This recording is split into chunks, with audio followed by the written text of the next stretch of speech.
Somewhere ahead of them, deep inside the blinding heat, there was a trading post, and if he reached it, everything would be all right again. He would not die. He would continue to search for his insects, to look for a damned fly that no one had ever seen before, which he would name after himself, Musca bengleriensis. He couldn't give up now. He had invested everything in this hunt for an unknown fly. So he struggled onward, and the sand and the sun sliced through his mind like knives. 2 years earlier he had been sitting in his student room in Prästgården in Lund, and listening to the sound of horses' hooves clattering on the cobblestones outside as he studied an incomplete German map of the Kalahari Desert. He traced his finger along the coastline of German southwest Africa, north to the border of Angola, south to the land of the Boers, and then inland towards the centre of southern Africa, which had no name.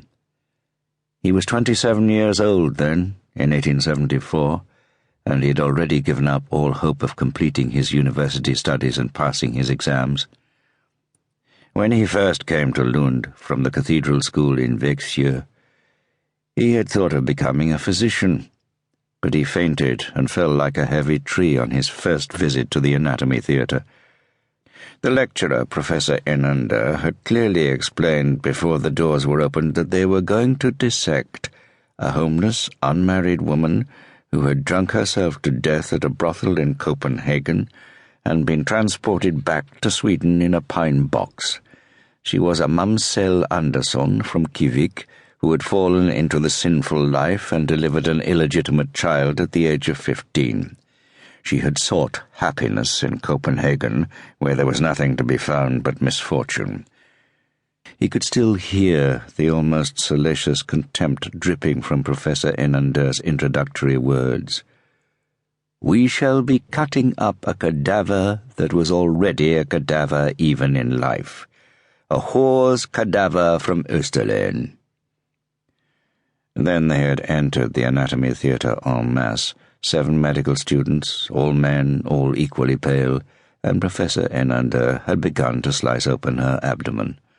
That's when he fainted. He struck his head on one of the hard steel edges of the dissection table.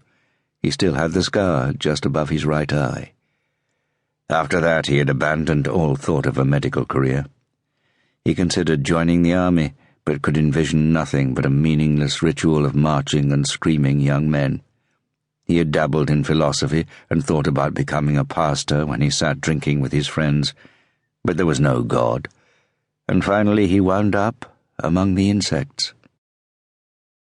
He could still recall that morning in early summer.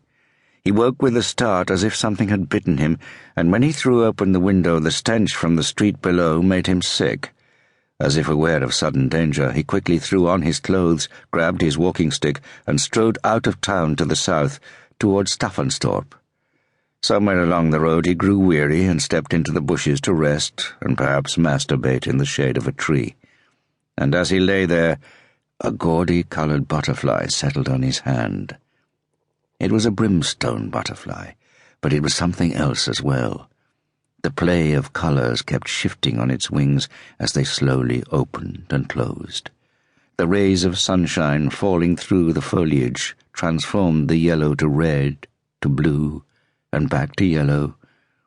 The butterfly sat on his hand for a long time, as if it had an important message for him, and then, as it suddenly took flight and vanished, he knew. Insects. The world was full of insects which didn't have names and had not been catalogued. Insects that were waiting for him, waiting to be sorted, described, and classified. He had returned to Lund, sought admission to the botany department, and although he was already a senior student, the professor was kind and accepted him. During the summer, he visited his home in Småland, where his father lived as a man of independent means on the family estate outside Hofmantorp. His mother had died when he was 15. His 2 sisters were older, and since they were both married and lived abroad in Berlin and Verona, only his father was there with the old housekeeper. The house was decaying.